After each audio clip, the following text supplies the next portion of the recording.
A janitor and a gas station attendant, minimum wage jobs. No fancy education. Yet one died with $8 million, and the other, a top executive, lost everything. Same era, same opportunities. Completely different endings. What made the difference? It wasn't intelligence.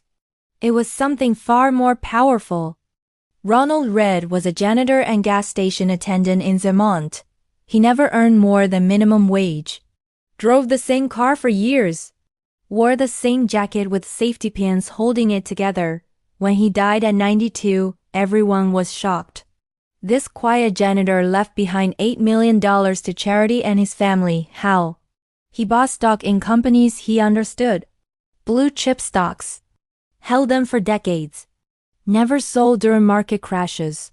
Never tried to get rich quick. Just consistent, boring investing. Now meet Richard Fuscone. Harvard MBA, vice chairman at Merrill Lynch, earned millions per year.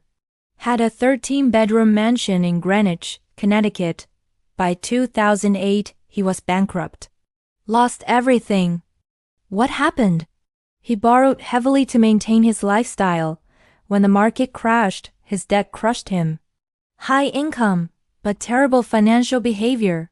Morgan Housel, the author, tells these stories to prove one thing. Success with money has little to do with intelligence and everything to do with behavior. Ronald Reid understood something most Harvard MBAs never learn. Wealth isn't built by being smart. It's built by being patient. The psychology of money teaches us lessons that change everything. First, wealth is what you don't see. We see the luxury cars, designer clothes, expensive watches. But real wealth? It's invisible. It's the money not spent. The investments growing quietly. Ronald Reid looked poor but was rich. Richard Fuscone looked rich but was broke. Second, time is your greatest asset. Getting 10% returns for 50 years beats getting 20% returns for 10 years. Ronald Reid wasn't a genius investor. He just started early and never stopped. Compounding doesn't care about your IQ, it cares about your patience. Third, your relationship with money is personal. What makes sense for you might be crazy for me. Ronald felt comfortable holding stocks through crashes. Others need bonds for peace of mind. Both are right. Your financial plan should help you sleep at night, not just maximize returns. Fourth, room for error saves lives. Richard Fuscone had no margin of safety. One market crash and he lost everything.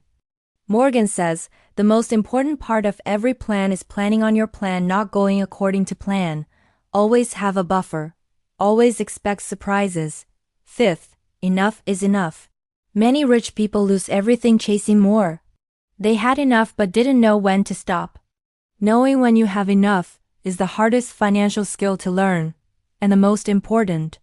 So what can you do today? Start small. Start now. You don't need to be smart.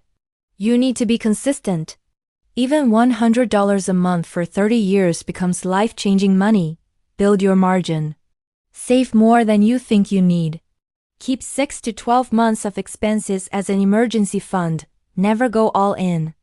Define your enough. Write down, what does financial freedom look like for me? Not what Instagram says, what you actually need. Stop comparing. The person with a Lamborghini might be broke. The person driving a Toyota might be a millionaire. Appearances mean nothing. Be boring. The best investment strategy is boring. Buy index funds. Hold long term. Ignore the noise. Get rich slowly.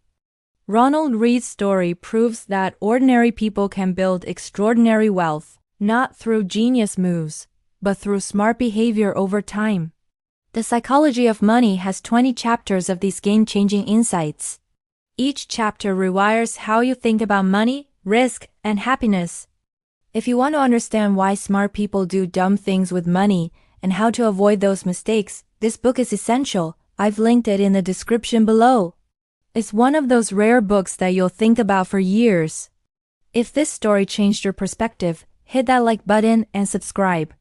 I break down the best financial wisdom every week. Remember, building wealth isn't about being smart. It's about being reasonable for a long period of time. See you in the next one.